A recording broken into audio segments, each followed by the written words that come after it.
These quiet walls are extraordinary. They are over 1,000 years old. It was to this spot that St. Patrick returned after his captivity. He had rebuilt his life. He didn't need to come back to Ireland, but he came with the gospel of Jesus Christ, following the call, and he came to tell those who had taken him captive that there was one who could set them free.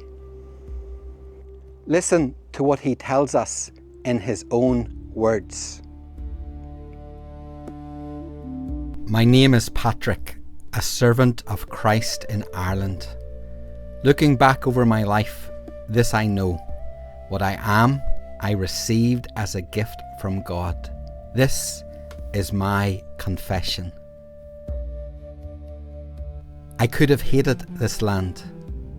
I could have hated the people in it. They took my freedom. They took my youth.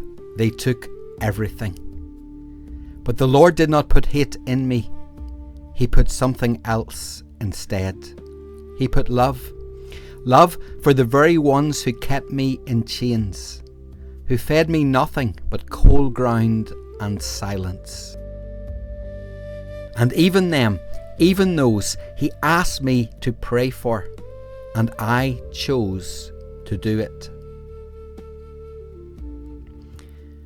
I pray for those who enslaved me. I pray for them still. I did not come back to punish. I did not come back to fight. I came to preach the gospel here, to tell of Christ, to share his light. For hatred is a chain. It binds the one who carries it more surely than any chain of iron. And I had been bound long enough. I went to the ends of the earth, or so it seemed to me. I went to Ireland, the edge of the known world, and there I found I was free. Not free from hardship, not free from fear or suffering or the constant threat of death, but free from something deeper, free from the anger that I had carried, free from bitterness, free from the need to settle scores, free because it was God's will. I pray for those who enslaved me. I pray for them still. This is the victory I know.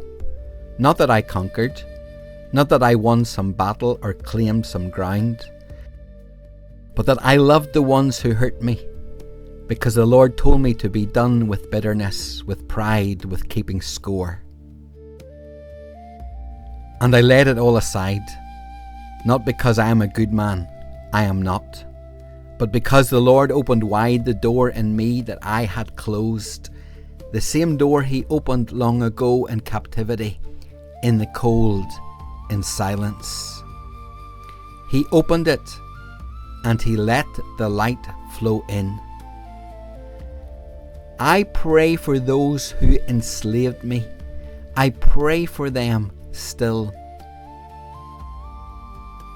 And this I leave as my testimony, not of what I did, not of what I proved, but what God did in me, and how even I, even a sinner like me, was moved.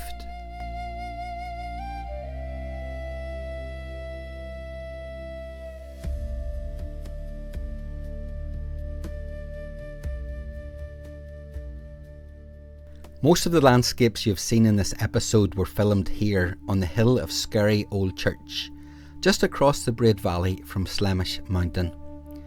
The ruin that stands here today dates from around the 10th or 11th century, but this hill has been connected with the story of Patrick for many centuries. Later tradition tells that Patrick returned to this area to forgive the man who had once held him as a slave, the chieftain Milchu.